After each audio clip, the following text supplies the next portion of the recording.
जय हिंद। तो हम आज जानेंगे कि कौन है सीजीआई, कौन इसकी नियुक्ति करती है, क्या है इस पद की विशेषता, इस पद पर रहते हुए क्या क्या आपको काम करने होते हैं, और कौन है जस्टिस गवई, न्यायमूर्ति किसे कहते हैं, प्रथम न्यायमूर्ति न्यायाधीश कौन, प्रथम न्यायाधीश महिला मूर्ति कौन थी, और तमाम जो आपके प्रश्न हैं उन पे हम बात करेंगे। तो सबसे पहले मैं बात करूं कि सीजीआई क्या है। देखिए, सीजीआई का फुल फॉर्म होता है चीफ जस्टिस ऑफ इंडिया। ठीक है, ये सुप्रीम कोर्ट के जज होते हैं जो मेन होते हैं, मतलब भारत देश के जो मुख्य न्यायाधीश है वो उनको हम सीजीआई कहते हैं। इसे हिंदी में हम न्यायमूर्ति कहते हैं। ये एक बेंच होता है। बेंच बोले तो एक समूह, मतलब 4-5 लोग होते हैं, उसी को हम लोग बेंच बोलते हैं। और इसकी नियुक्ति अभी जैसे वर्तमान में अभी गवई है, उन जो बने हैं हमारे 92 न्यायाधीश। और अगर और उनका रिटायरमेंट भी 2025 में। ऐसा इसलिए है क्योंकि जो मिनिमम एज होती है वो 65 वर्ष होती है, और उनका जो 65 वर्ष है वो कंप्लीट हो रहा है 23 नवंबर 2025 को। इस वजह से उनका जो रिक्रूटमेंट हुआ है वो 2025 में, रिटायरमेंट भी 2025 में, इस वजह से, क्योंकि उनकी आयु जो है 65 वर्ष कंप्लीट हो जाएगी। अब बात करें कि नियुक्ति कैसे होती है, तो नियुक्ति होती है सिफारिश पर। जैसे अभी जस्टिस सीजीआई जो चीफ जस्टिस है गवई, उनके सिफारिश पे, जैसे उनके बेंच है, तो वो सिफारिश करेंगे किन्हें कि प्रेसिडेंट को, प्रधानमंत्री को करेंगे या प्रेसिडेंट को करेंगे। उन लोगों को वार्तालाप करेंगे एक दूसरे में कि किसे बनाना चाहिए। ठीक है, जो अभी जो वर्तमान में चीफ जस्टिस है वो रिकमेंडेशन देंगे कि हाँ ये फलाना है, इसको मतलब आप अगला बना सकते हो चीफ जस्टिस। ठीक है। तो बात करें इसकी मतलब सैलरी की, तो इनकी सैलरी कुछ 2,50,000 के आसपास होती है, और साथ में इनको घर भी मिलता है। और जाहिर सी बात है कि पूरे देश का जो मतलब मुख्य न्यायाधीश है, मतलब मेन जज जिसको आप बोल सकते हैं, इनका कार्य प्रेसिडेंट के बराबर हो जाता है तब जब प्रेसिडेंट नहीं होते हैं, और प्रेसिडेंट के लेफ्टिनेंट मतलब उप राज्यपाल जब नहीं होते देश में, और राज्यपाल नहीं होते हैं, तब सीजीआई जो चीफ जस्टिस होते हैं वो रेसिडेंट के तौर पे काम करते हैं। प्रेसिडेंट जो होता है वो देश का प्रथम नागरिक होता है। हालांकि उसके पास बहुत सारी शक्तियां होती हैं। प्रधानमंत्री के बाद वो शासन, मतलब प्रधानमंत्री के बाद दूसरा जो पावर में सबसे ज़्यादा है वो प्रेसिडेंट है। अगर प्रेसिडेंट नहीं है तो उसके बाद उपराष्ट्रपति, प्रेसिडेंट को हिंदी में राष्ट्रपति बोलते हैं। और राष्ट्रपति ही अपने मतलब जगह पर अनुपस्थिति के कारण है ना, मतलब किसी ऐसे व्यक्ति को अपने पावर देता है, तब हम उसको उप राष्ट्रपति बोलते हैं। जब ये दोनों नहीं होते हैं तब जाके चीफ जस्टिस जो होते हैं वो राष्ट्रपति के तौर पर काम करते हैं। अब बात करते हैं महिला सीजीआई की, न्यायमूर्ति की। तो अब तक जो महिला न्यायमूर्ति है वो अब तक नहीं बनी है, और इसका जो स्टार्टिंग है वो 1950 से हुआ था, 26 जनवरी। ठीक है, तो उस टाइम जो प्रथम सीजीआई थे उनका वो कौन थे वो आपको बताना है। और मैं यहाँ पे आपको बता दूं कि जो सबसे लंबा कार्यकाल जिनका रहा, जो सबसे ज़्यादा दिन तक सीजीआई रहे, चीफ जस्टिस रहे इंडिया के, वो थे भुवनेश्वर प्रसाद सिंह, जो कि बिहार के रहने वाले थे, पटना ज़िले से। और अब बात करते हैं कि इनको क्या क्या करना होता है एज अ चीफ जस्टिस। तो जैसे जो जज होते हैं, जज ही की तरह होते हैं, उनका काम भी न्याय करना होता है। तो इनका काम भी उसी तरह का होता है, न्याय करना बड़े बड़े मैटर पे, मतलब सुप्रीम कोर्ट में जो आते हैं उनकी जांच करना, विशेष अधिकार इनको प्राप्त होते हैं।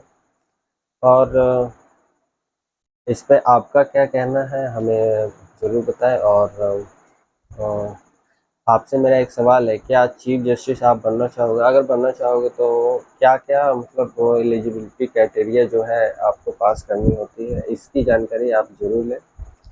अब एक बार और मैं आप लोगों को बता दूं कि जो न्यायाधीश होते हैं उनकी सैलरी 2,50,000 के आसपास होती है और अलाउंसेस मिलती है उनको, और फर्स्ट क्लास ट्रेवल अलाउंसेस मिलती है। वो भारत में भी फर्स्ट क्लास अलाउंसेस प्राप्त करते हैं और विदेशों में भी जाकर फर्स्ट क्लास अलाउंसेस प्राप्त करते हैं। इनको एक घर मिलता है जिसमें स्टाफ होता है, सिक्योरिटी गार्ड होता है, तमाम तरह की सुविधाएं मिलती है। ऑब्वियस से बात है कि एक रेसिडेंट के बराबर की शक्तियाँ इनके पास होती हैं। और तो कुछ इसी तरह का था। और और भी कुछ अगर आपको पूछना हो सवाल तो प्लीज़ हमें कमेंट करके बताइए। आशा करता हूँ कि मैंने जो आपको जानकारी दी वो आपके लिए लाभदायक होगी। और चलते चलते मैं बता दूं कि जो हमारे जस्टिस गवई हैं उनका 23 नवंबर 2025 तक कार्यकाल रहेगा, और अगले जो न्यायाधीश होंगे वो गवई ही डिसाइड करेंगे और वही रिकमेंडेशन करेंगे किसको, प्रधानमंत्री और प्रेसिडेंट को, कि इनको बनाया जाए। और जो गवई जी हैं वो 14 मई को आप वो देख सकते हैं, वो बने हैं चीफ जस्टिस ऑफ इंडिया। जय हिंद।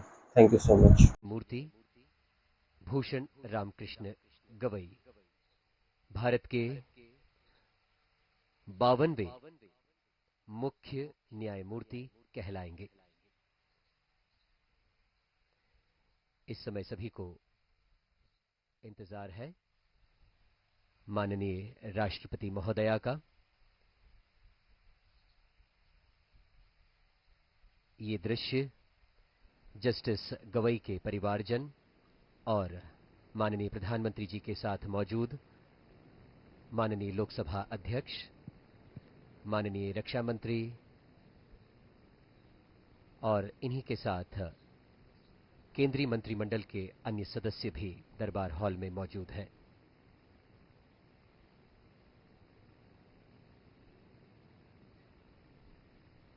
न्यायमूर्ति गवई न केवल एक विधिक मनीषी हैं, बल्कि न्याय के सामाजिक पक्ष के प्रबल समर्थक भी माने जाते हैं।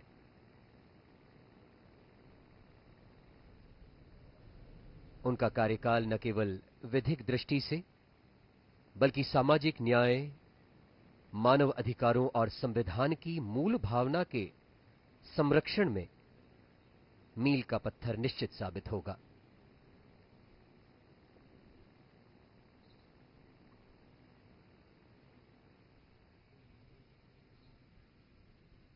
माननीय रक्षा मंत्री के साथ माननीय गृह मंत्री अमित शाह जी, और इस समय ये सुंदर दरबार हॉल राष्ट्रपति भवन का एक जीवंत प्रतीक, भारत की समृद्ध सांस्कृतिक विरासत और गौरवशाली लोकतांत्रिक परंपराओं और संविधान की आत्मा का जीवंत प्रतीक। ऊंची छतें, सुंदरता बिखेरता झूमर, संगमरमर की नक्काशी और ऐतिहासिक चित्रकला के बीच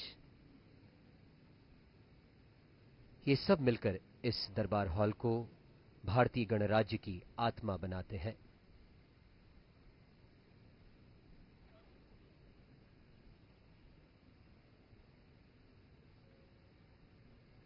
राष्ट्रपति अंगरक्षक दल के और राष्ट्रपति भवन के सुरक्षा समूह के जवान माननीय राष्ट्रपति जी के आगमन का इंतजार करते हुए, और संकेत हो गया माननीय राष्ट्रपति महामहिम श्रीमती द्रौपदी मुर्मू के आगमन का। सभी उनके सम्मान में दरबार हॉल में खड़े हैं।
माननीय राष्ट्रपति महोदया, आपकी अनुमति हो तो समारोह का शुभारंभ किया जाए।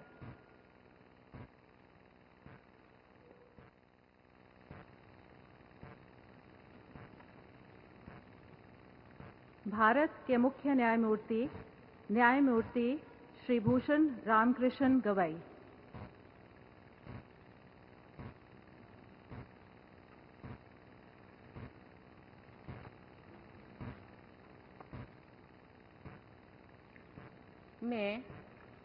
मैं भूषण रामकृष्ण गवई, जो भारत के उच्चतम न्यायालय का मुख्य न्यायमूर्ति नियुक्त हुआ हूँ, जो भारत के उच्चतम न्यायालय का मुख्य न्यायमूर्ति नियुक्त हुआ हूँ, सत्यनिष्ठा से प्रतिज्ञा करता हूँ सत्यनिष्ठा से प्रतिज्ञा करता हूँ कि मैं विधि द्वारा स्थापित भारत के संविधान के प्रति मैं विधि द्वारा स्थापित भारत के संविधान के प्रति सच्ची श्रद्धा और निष्ठा रखूंगा।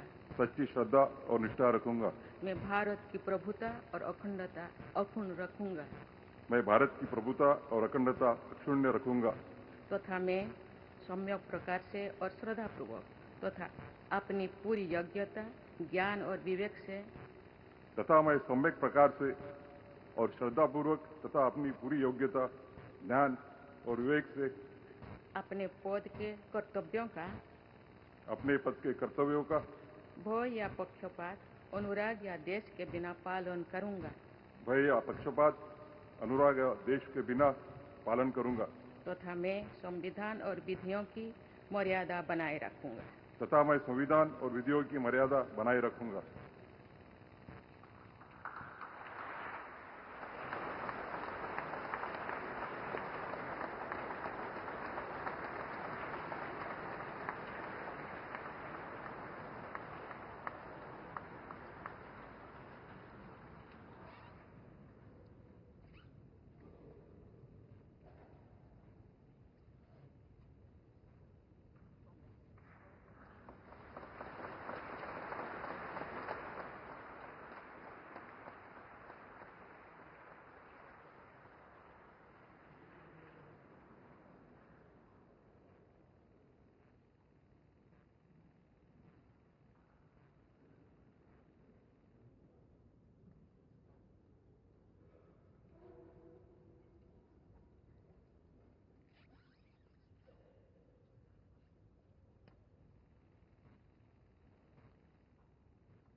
माननीय राष्ट्रपति महोदया, आपकी अनुमति हो तो समारोह का समापन किया जाए।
राष्ट्रपति भवन का ये ऐतिहासिक दरबार हॉल, जहां माननीय राष्ट्रपति के द्वारा अनेक संवैधानिक पदों की शपथ दिलवाई जाती है, आज साक्षी बना भारत के 52वें मुख्य न्यायमूर्ति के शपथ ग्रहण समारोह का।